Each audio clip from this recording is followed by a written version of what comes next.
Thank you, and good afternoon, everyone. Thank you for joining this session. My name is Pablo Valdivia y Alvarado, and I will be talking this afternoon about innovation by design and the Masters of Engineering Innovation by Design that we have crafted at SUTD. First, let me start by saying a little bit about myself. I am from Bolivia, South America. I was raised there. I did all my high school and early studies there. And then I went to do university in the United States, in Boston at MIT. I did my bachelor's, my master's, and my PhD studies in mechanical engineering there, focusing in robotics and design. After graduating, I stayed in Boston for a couple of years to work on the startup space. I founded and later sold 2 companies in the area of robotics. And for the last 5 or so years, I've been here in Singapore. I joined the faculty in the engineering and product development pillar at SUTD. I do research and I teach in the areas of design and robotics. So let me give you a quick agenda of what I will be talking or touching upon in this brief talk. I'll start by some motivation. I'll start by talking about design, innovation, creativity, and design thinking, which are some buzzwords that are used a lot. I will try to motivate also the topic of today by talking about how companies can benefit from design. And lastly, I will give you some details about our new program in innovation by design.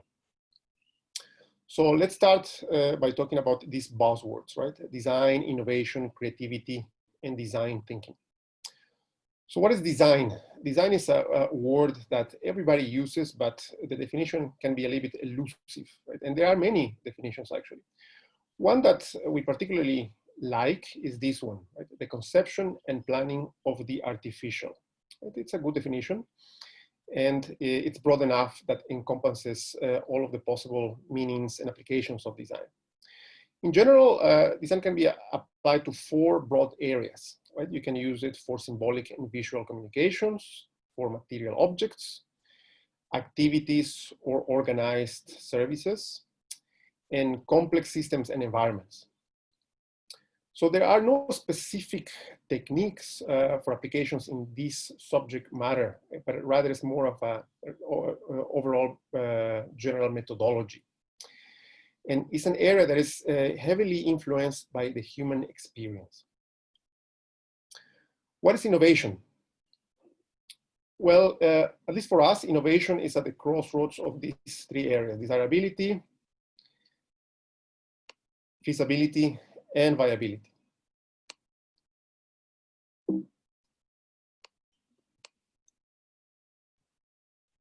So, and this is something that is very important, right? Innovation is found when there is a need, right? There is an important problem to be addressed. So there is a desire from a large percentage of potential users.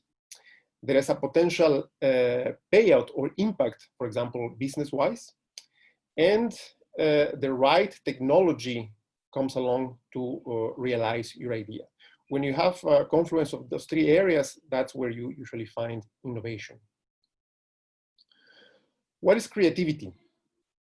I'm sure you have been exposed to this diagram or something similar that shows or tries to portray how the brain works, right? Like the left part of the brain tends to be more analytical, whereas the right part of the brain tends to be more dreamy, artistic. Right? We believe that for creativity, it's essential to use both parts of the brain or I guess the tools that are strong in both parts of the brain. What is design thinking? It's both a methodology and a practice in applying design and innovation activities around human-centered activities. So who are design thinkers? I would argue that we all are, right? Anyone can be a design thinker, even if you are not formally trained in the area.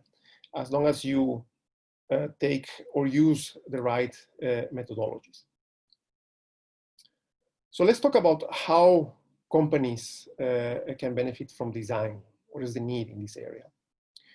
Many consulting companies and governments have actually done extensive studies in this area. And this is just one example of a study that McKinsey did, where they looked at various companies and they actually tried to normalize the impact of design when it's used across all areas in a company versus standard benchmarks. And you can see the clear advantage both in revenues and total returns of shareholders on the companies that actually implement this design and design thinking across all sections of their organizations. In the context of Singapore, the Singapore Design Council also has done various studies. And design is actually already a pretty strong component of our economy. About 20% of the workforce revolves around areas that are relevant to design, right? And this is more or less 750,000 jobs today, right? And these are only going to grow. So design is an important part of our economy. These studies of the Singapore Design Council also looked at, depending on how a company implements design across its organization, what is the impact in the average profit margin? And these labels, AAA, AA, A, and B, is essentially how well a company or organization uses design across all levels of their business sector. So AAA are companies that do it the best, and you can see a clear difference in the average profit margin of implementing design well.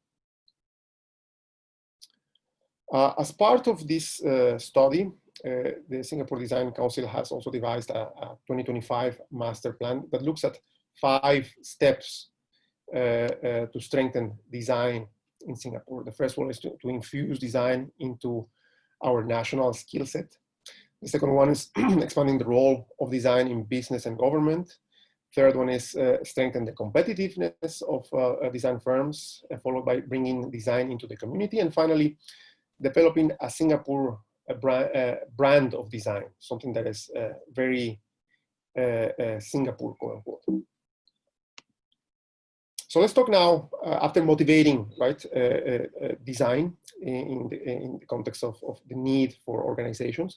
Let me give you some details about the Masters of Engineering in Innovation by Design that was recently crafted and started in SUTD.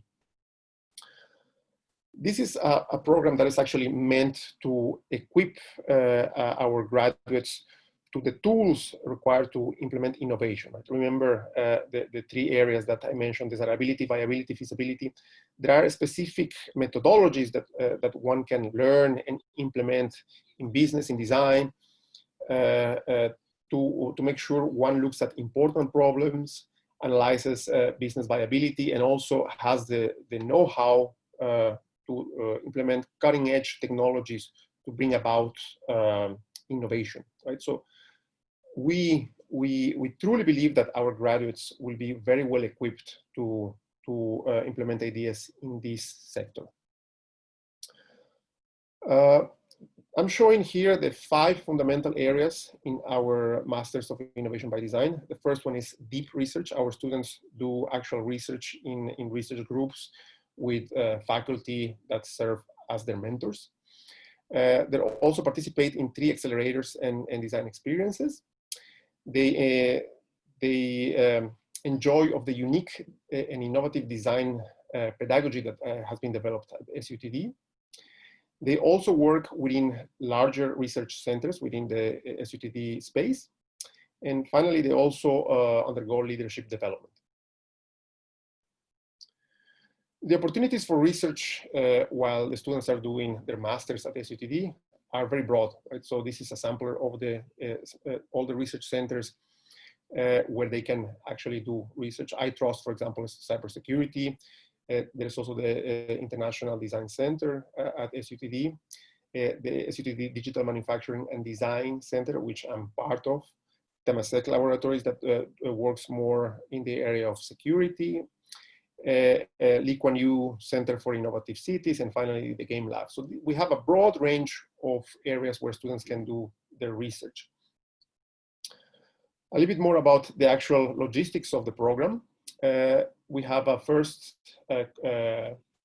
key course on the term, which is innovation by design. So this is designed to equip our students with the fundamentals. On term 2, we have design science. That is the second core course of the program. In each term, the students can also take electives. These are not mandatory, but we have actually taken great pains to provide a wide range of electives to cater for the diverse research interests of our students. The third term is the students are free to take electives or just focus on research. Throughout this year, there's a program that goes through Ideate, Realize, and Prototype. That is an individual project that the students undertake to prepare them for their thesis. Also, we have these design accelerators, overseas experience and entrepreneurship accelerator that happen during the first year. These can be experiences that range between 3 days up to a week, and that happen both at SUTD and also abroad with some of our collaborators overseas. And finally, there's also the thesis that each student has to do to graduate. Who are we looking for? We're looking for a broad range of candidates. We're looking, of course, for fresh graduates in engineering, but also industrial design graduates. But we're also looking for design professionals that want to incorporate new design thinking and new innovations into their skill set. And also mid-level engineers that want to come back and improve their skill sets to the state of the art in engineering and design. Right? Our aim is to have a very diverse cohort every year. This is a picture of the first cohort. These are the students that were admitted in September 2019. And you can see a wide range of looks, and we have very, very diverse backgrounds and stages of one's career in our cohort. These are also some of the details of the first cohort. I'm not going to go through all of the details except to emphasize that the backgrounds are very diverse. We have people from robotics, IoT, materials, chemistry, architecture, design, sports, electronics, etc. And this diversity is something that we really look forward to implement into every cohort, because we truly believe that this diversity fosters better creativity and innovation in every student participating. So far, our cohort has gone through the Innovation by Design course, the Design Science course, the Design Accelerator, which is a short experience for people that don't have a very deep background in design. They also have had their overseas experience, which this year was in the School of Design at Jiangnan University, where our students traveled and they mixed with one of their cohorts to do a design experience over the course of a week. The picture here shows our cohort, and the gentleman in the front is Arlindo Silva, who is the program director. So far, this is a sampler of the projects that our students are developing. You can see from the titles, there's an immense variety, going from chitosan-based organic and inorganic composites, all the way to human object interaction with passive tags, turbulent flow with machine intelligence. We're trying to cater to a wide range of research interests, and the overlaying thread, again, is design innovation. So to wrap up, I did a quick definition of these buzzwords: design, innovation, creativity, and design thinking. I try to motivate a little bit the need for design in our economy and the demand that our economy is going to have for professionals with a strong background in design, and give you some details about our new program in Innovation by Design. I would like to commend you for your interest in advancing your education and attending this these presentations. Should you have any more questions, please feel free to send an email to the email address at the bottom of the page, ibd@sutd.edu.sg. So this concludes my sharing for today. I would like to hand over the time to the second talk from SUTD.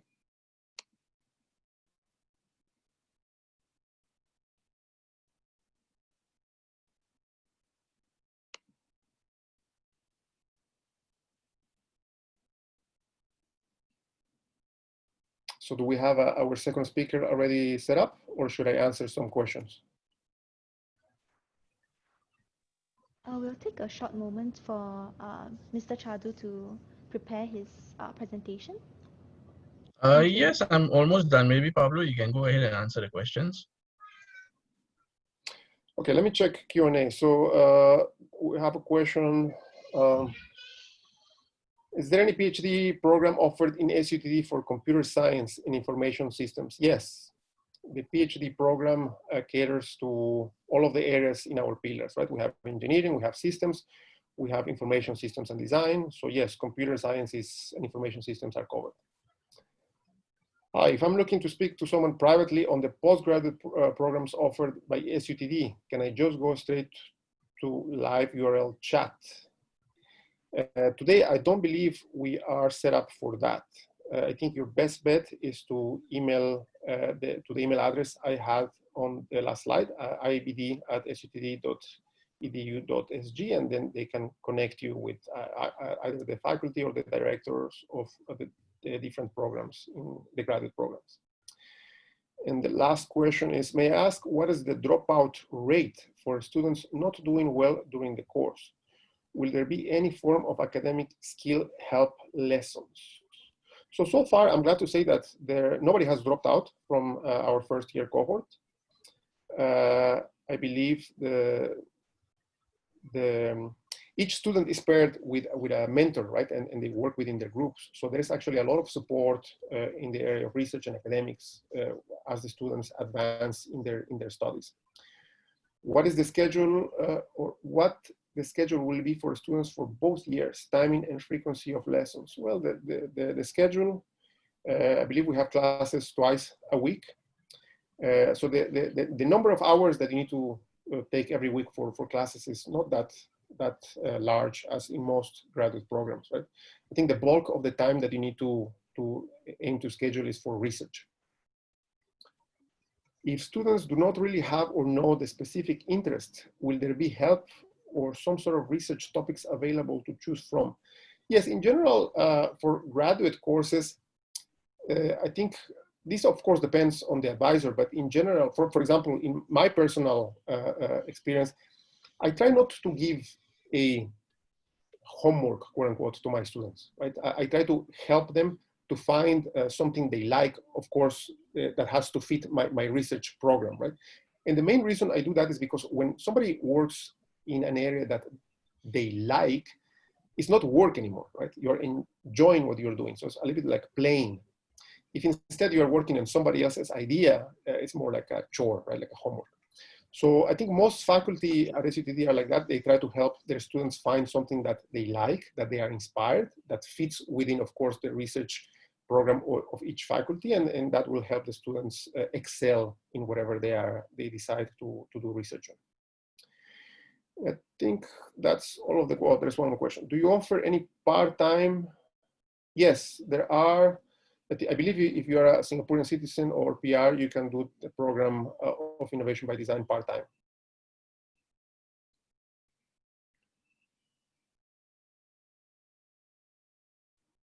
For non-Singaporeans, to be honest, I'm not sure. I think you might have to inquire directly with the program administrators.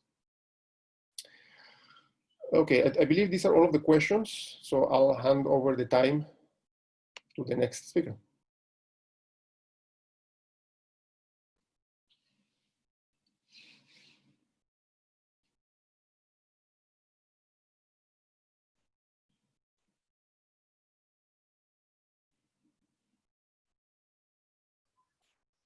I think I can answer this question before I start my own session.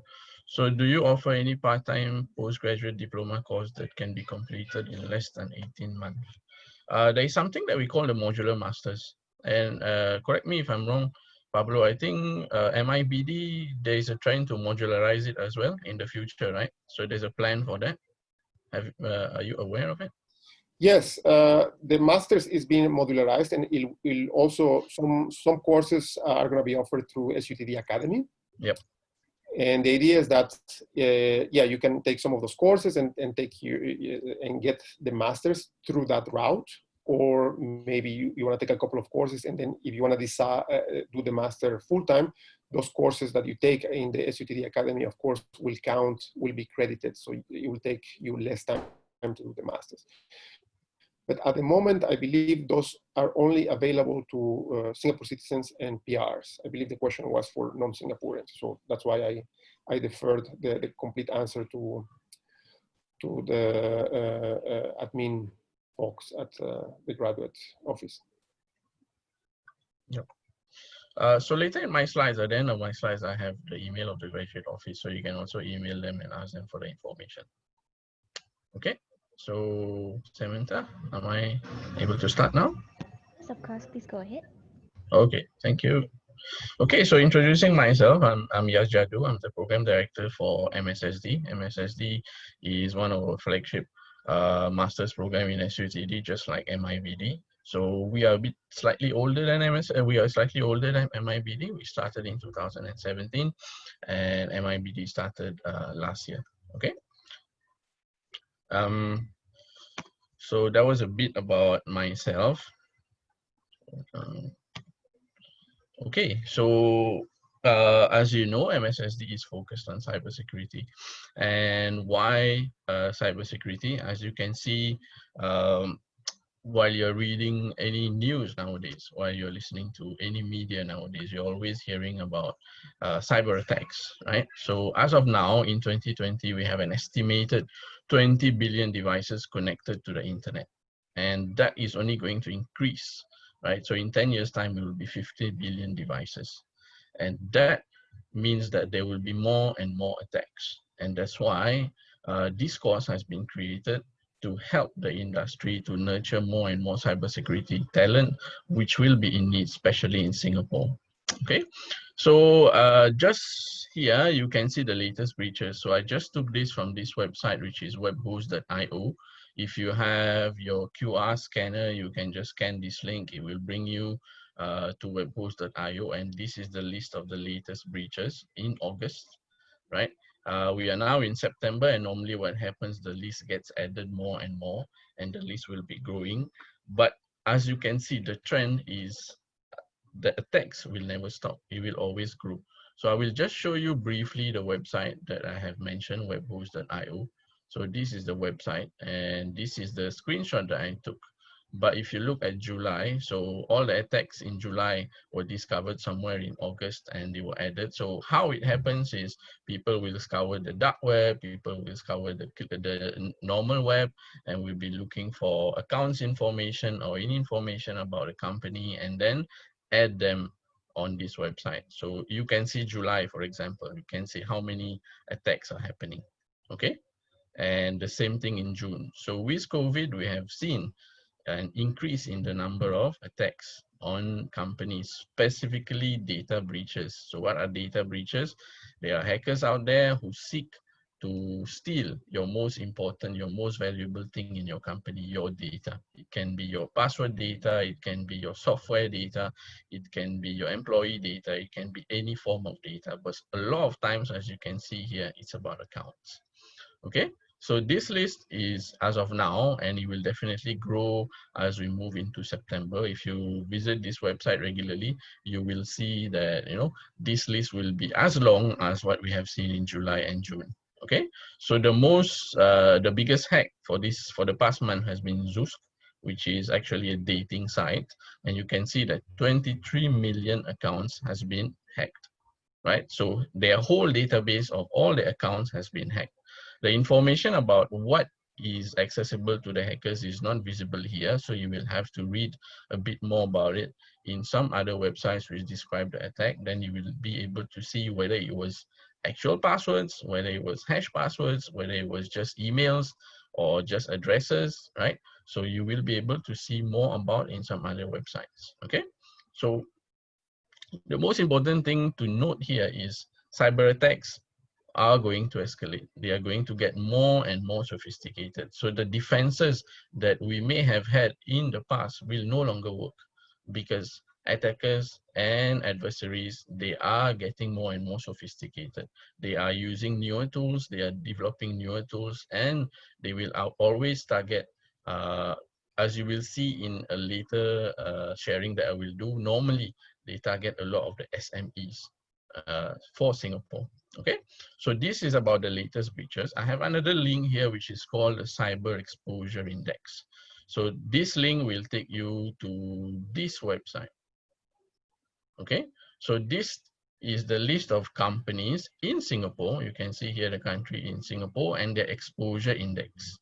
Okay, so this is done by a company which is called Cyber Intelligence House. It's a startup in Singapore, and they work a lot with the government to monitor for any leaks which may have happened over the dark web or over the clear web as well. Okay, so you can see there's a negative correlation, which means that on the x-axis we have number of employees, right? So the lesser employees you have, the more exposure you have. And I will let you share, I will let you compare the graph for the whole world. So it's supposed to have been loaded, but it came to Singapore as well. So I'll just load it again. But in the meantime, you can also go to this site and see. You will see some famous companies, for example, ST Engineering. They have 23,000 and their index, the exposure index is 180. How is this exposure index calculated? It's based on whether clear text passwords from your company is on the web, or whether hash passwords of your company is on the web, or whether you're part of some phishing target list or some hacker group target list, right? If you're part of those, then your exposure risk will be higher, whether your source codes from your company is shared on the dark web or on the clear web, or whether your email messages are visible, or even whether your internal documents are visible. So based on what is actually on the web, on most of the times these are on the dark web rather than on the clear web. So on the dark web, based on all your materials that might be present on the dark web, you're assigned a risk. So the more materials you have, the higher your risk is. That means hackers are targeting you. Okay, so yes, so this is the graph for the whole world. You can see it's very flat, right? So it doesn't really increase with the more employees that you have, but I just wanted to draw your attention to Singapore, right? You can see Singapore has a negative relationship, which means that the lesser employees you have, the more exposure you have. That says that SMEs are actually being targeted by hackers. They know that SMEs are very vulnerable. They know that SMEs might not have the budget and the funds to purchase very expensive cybersecurity softwares. That's why there's a lot of targeting on SMEs, I have said earlier. Okay, so this is one of the main reasons that we will need more cybersecurity experts, especially in Singapore and as well as the whole world. Okay, and that's why this course was crafted. That's why this course was designed in a way whereby we educate our students to know more about the different aspects of cybersecurity, to make them learn and to help them to take very critical decisions once they join the job market. Okay. So I will talk a bit more about MSSD now. So what is MSSD? As I said, we were launched in 2017, and we have recently started our 4th cohort. So currently I'm doing the boot camp with the 4th cohort, and courses are going to start in this term, which starts on the 14th of September. So the uniqueness of MSSD lies in the fact that we can complete the whole degree in 1 year if you are doing it full-time. We are among the only one who can do it. We are actually the only one who can do it because of the fact that in SUTD, we can condense 3 terms in 1 year as opposed to NUS or NTU or some other autonomous universities, whereby 3 terms actually is 1.5 years. So on top of that, we are also the only one who offers internships. So internships are very valuable for full-time students who are currently not employed. So through internships, a lot of them were able to secure job in the companies where they interned. Okay, and the other unique factor is all our modules are related to cybersecurity. So you're fully going to learn about cybersecurity rather than starting with some basics about IT, about information technology, and trying to specialize in cybersecurity.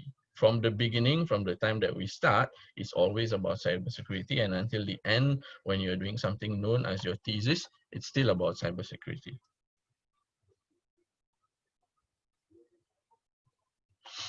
Okay. And the last one, which is very unique in Singapore, is you have an exposure to operational technology.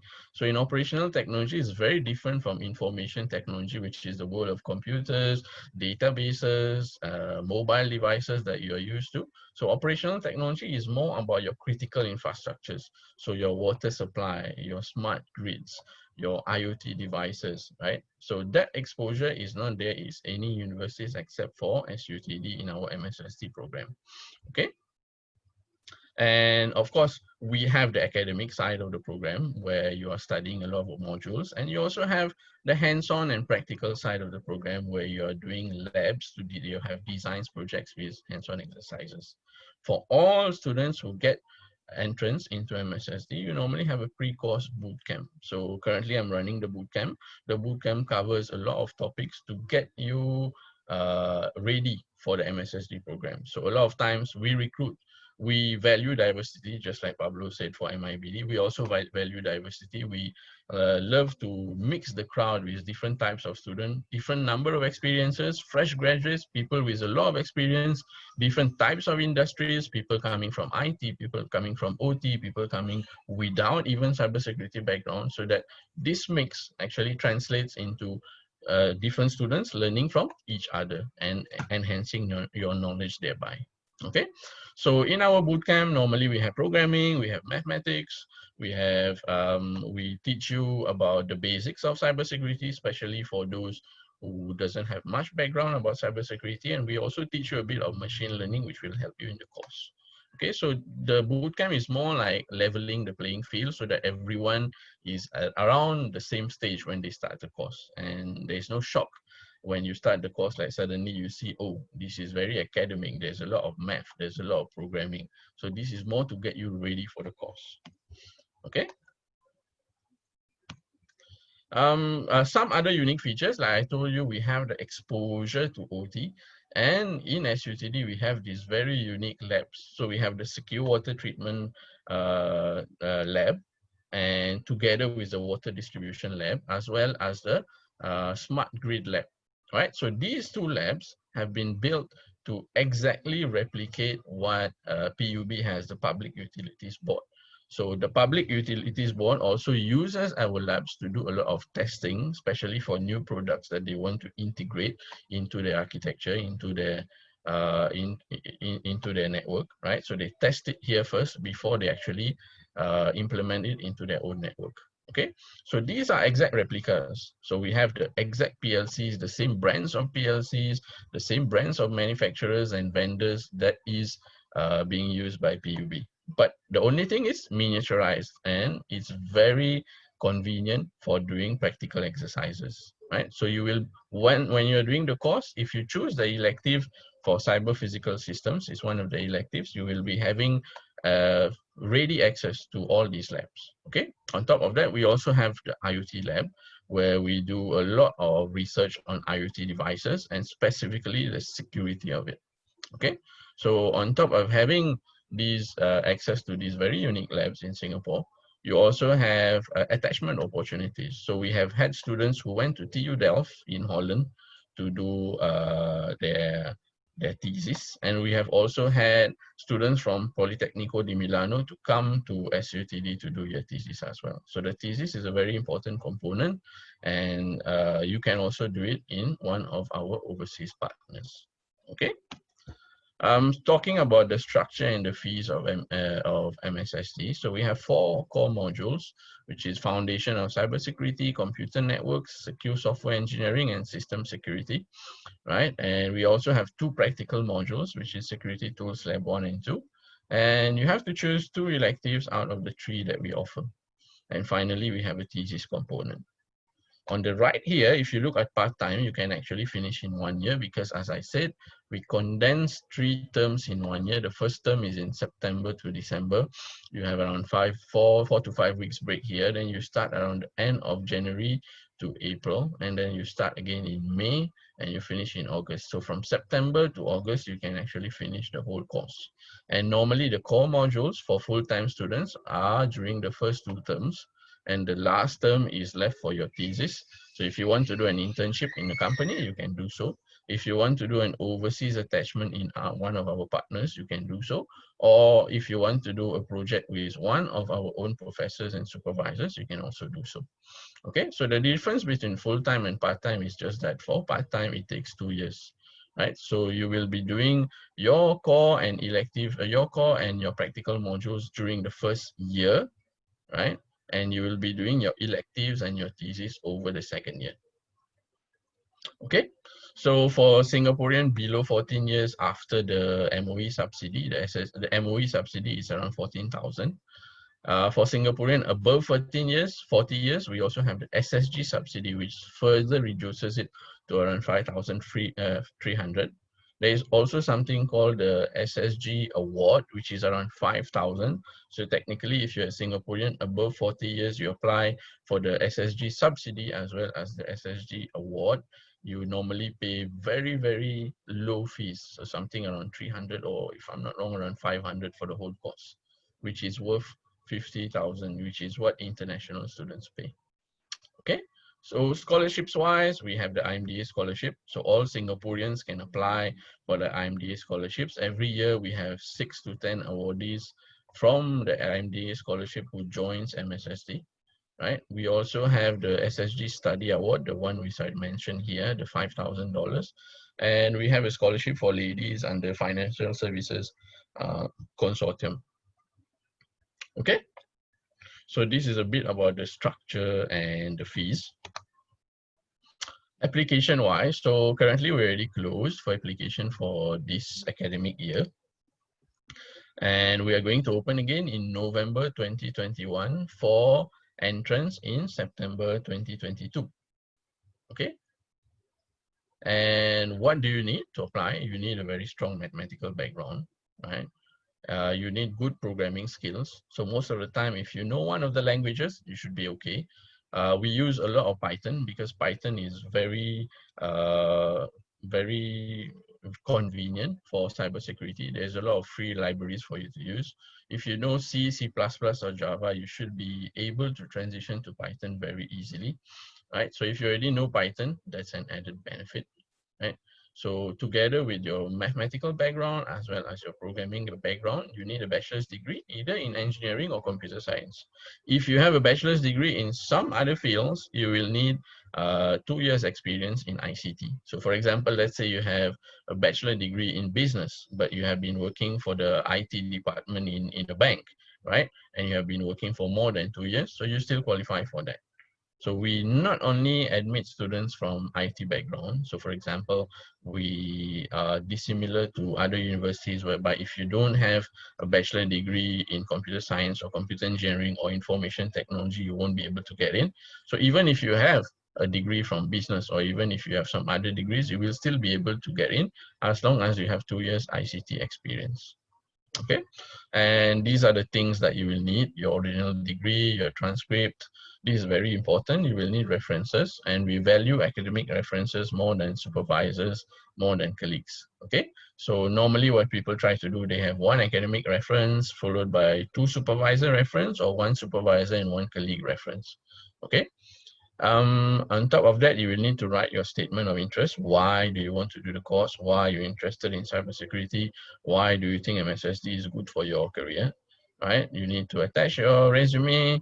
If your undergraduate degree is not from an English medium university, then you will need to provide your IELTS or TOEFL results.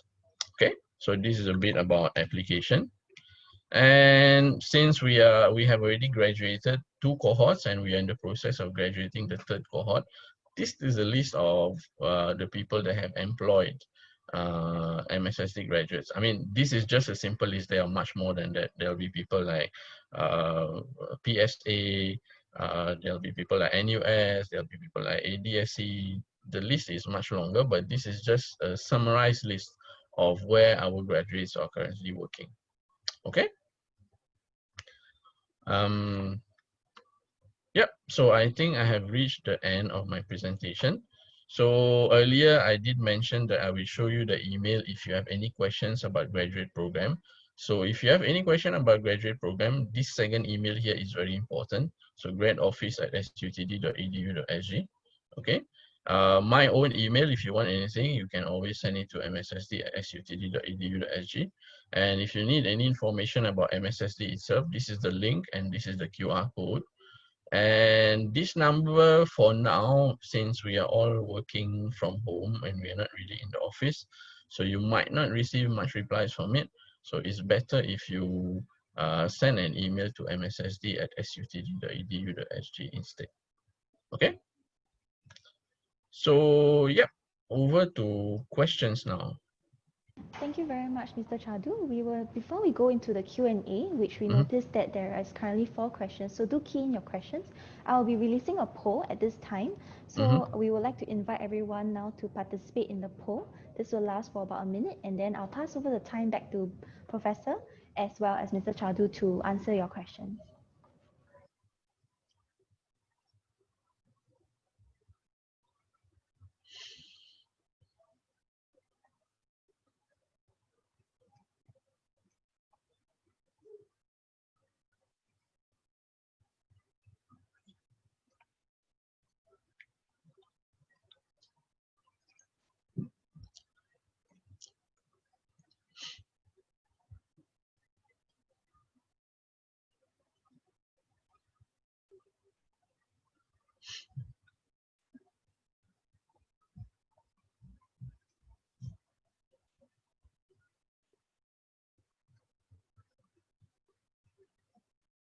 Thank you everyone for taking part in the poll. Right now, I'll be passing the time back to both Professor Pablo as well as Mr. Jaddoo to answer your questions. But first, we want to really thank them for their very informative and helpful session. And we would like to now pass the time over back to them. Thank you. Okay, let me have a look at the questions. I think the remaining questions in the Q&A are for MSSD. All of them are for MSSD, is it? Mm-hmm. Okay, so I'll attempt them one by one. The first one from Vern Chan. So I'm interested in the design for security, as this could be a field I'd likely be passionate about. Combination of the opportunity that looks new, but something I would be sure pursue. How does this master program compare to the Purist Masters of Cybersecurity and its relevance to the industry? So I'm not sure what you are saying about Purist Masters of Cybersecurity. So if you are referring to a purely academic degree, so one of the things about academic degrees that what we found when we were designing this course is people who come from an academic degree, they struggle to fit in the industry because the industry is a bit different. You need to be a bit more hands-on and a bit more technical to really fit in the industry. So what used to happen with those academic degrees from other universities is they mostly go and work for universities and do research, or they will go for their postgraduate studies, right? So if you want to work in the industry, I will really encourage to go for something which has a practical side, which has a technical side, which teaches you about some of the tools that are being used in the industry, which exposes you to the industry where you will eventually work. Okay. So in comparison, I would say this is more relevant to the industry, and Purist Masters of Cybersecurity, and I really hope I got your definition right there, is more fit for research and postgraduate studies. Okay. So I'll take your next question. Do you offer part-time and possible subsidies based on SSG for citizens? More than yes. So as you have seen in my slides, we have a part-time option, we have a full-time option. So I'll just show my slides again. Come back to this in a while.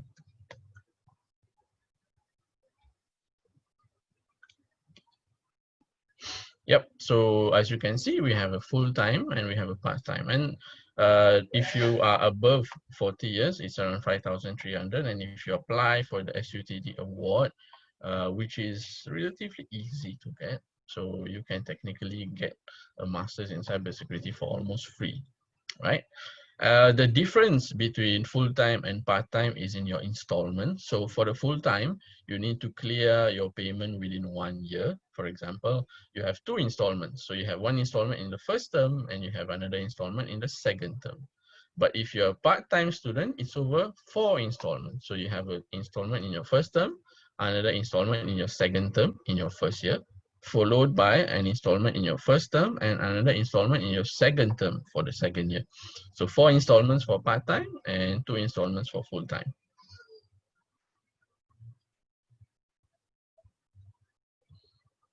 So I hope I answered both questions from Vern. I will move on to the next question now from Gabriel. Is it possible to learn and master cybersecurity while doing another master's program? Okay, so does that mean you want to do some other master's program together with MSSD? Possible to learn and master while doing another master. Oh, you mean you're doing some other master's program? Okay, so the issue if you're doing some other master's program here is about this MOE subsidy. So if you have used your MOE subsidy for your other masters, let's say you're doing a master in engineering in NUS, for example, and you're already paying subsidized fees there, you won't be able to use it for MSSD. You're only able to use MOE subsidy once for an undergraduate degree, once for a master's degree, and once for a PhD. Okay, so you won't be able to do to get subsidized fees. So if you are already doing another master's, most probably you will end up paying the full fees. Okay, and a lot of times what students do is they apply, especially if they're Singaporeans, they apply for the IMDA scholarship. So the IMDA scholarship normally opens in January. So it will be opening in January of 2021 and it closes around April, right? So while you're doing the application for MSSD, which starts in November, you should be applying for the IMDA scholarship as well if you're a Singaporean, okay? Previously, the IMDA scholarship was for Singaporeans and PRs, but now it's only for Singaporeans. Okay, so I'll take the next question now. Thanks, that's all my question. Okay. So next one is, how much difference can Master of Innovation or Design make for someone? Pablo, do you want to take this question? Okay, those are new questions. How much difference can the Masters of Innovation and Design make for someone who graduates with a bachelor degree in mechanical engineering with a specialization in design? Well, one main difference is that if you are doing a traditional master's or bachelor's in mechanical engineering, your cohort are all engineers, right? A big learning opportunity in our cohort is the variety in the backgrounds. You will be learning and solving problems with architects, with industrial designers, other types of engineers, like electronic engineers, people in materials or chemistry. So really a big part of the learning is that variety in backgrounds, right? The design experiences that we have, the design accelerator, are actually meant to expose you to those different backgrounds and ways in which people think, or they have been trained to think. And that's a big part of the learning experience of MIbD. So it would only improve your design methodology, in my opinion. The next question is, I think this is MSSD. Can MSSD? Okay. So I'll take the next question. Can MSSD graduates go into PhD program and complete it in a shorter period? Okay, so the thing about PhD is most of the time it's 4 to 5 years, right? So a lot of the time you spend the first 2 years doing some foundation modules before you go for your qualifying exam. And a lot of times, if you have already done the MSSD thesis with the supervisor that you wish to do the PhD program with, and you have already covered the 4 modules that your supervisor might be interested in sending you to gain more knowledge, with the acceptance of your PhD supervisor and the OGS office, you might go to the qualifying exam in a shorter period. So for example, instead of waiting 2 years, I know some instances whereby, you know, you're able to go for your qualifying exam earlier. So once you go for your qualifying exam earlier, you are able to finish your PhD in a shorter period, but it won't be that short, right? It won't be like -2 years away for it. So I can say that most I know a case where it was reduced by 1 year. Okay, 1 year to go to your qualifying exam. So instead of waiting for 2 years to go to your qualifying exam, you attempt it within 1 year. You still have to, you know, publish papers and attend conferences and continue your research and aid your supervisor in his research topic before you can actually graduate from a PhD, right? So it does help. Is there a scholarship offered for PhD programs? So most PhD programs, it's not normally called a scholarship, it's normally called sponsor. So MOE is a sponsor for a lot of the PhD programs. And we also have some corporate sponsors. For example, we have Shopee PhD, we have the Xilinx PhD, we have a lot of sponsored PhD programs in SUTD, and you can see them on the PhD website. Right, so if you're interested in PhD, I would suggest either you go to a PhD program as well as look, if you have any queries, for example, right, send it to the grad office. So they also handle PhD, and send it to them and they'll be able to respond to you. And maybe most of the time what happens is maybe one of the days you can come down to SUTD and have a one-on-one talk with someone from the grad office, and they might be able to give you more advice about how you were to go about for your PhD journey.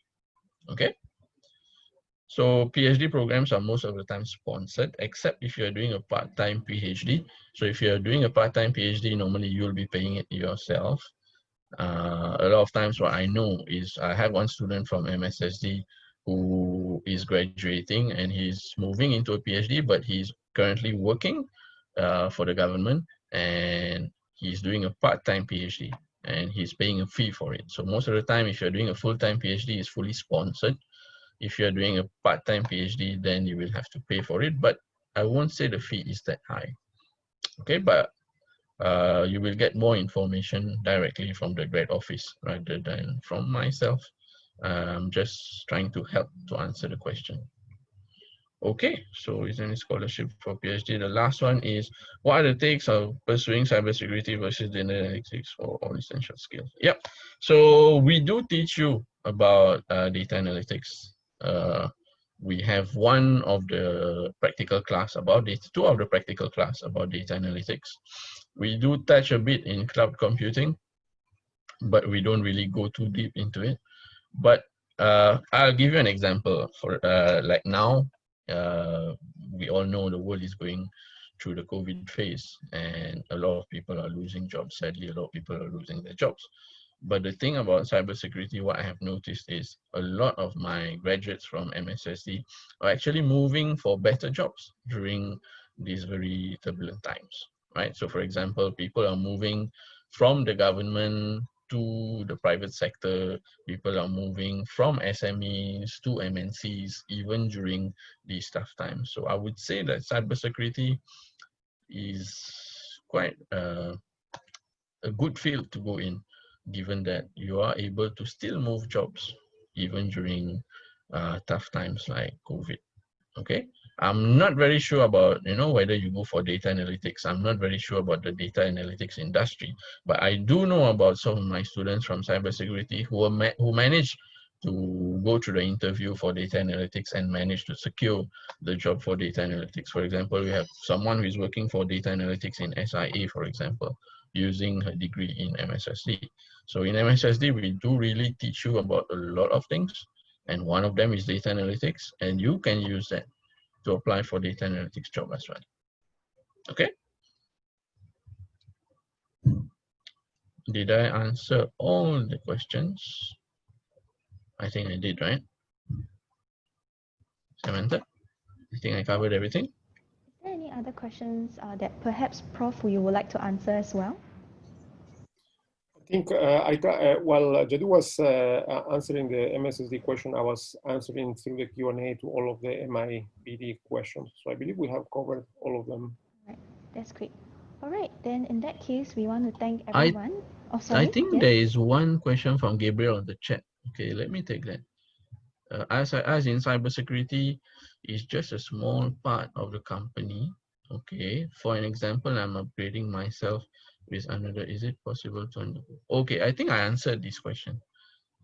Is the one who was asking about doing another master's and trying to do masters of cybersecurity.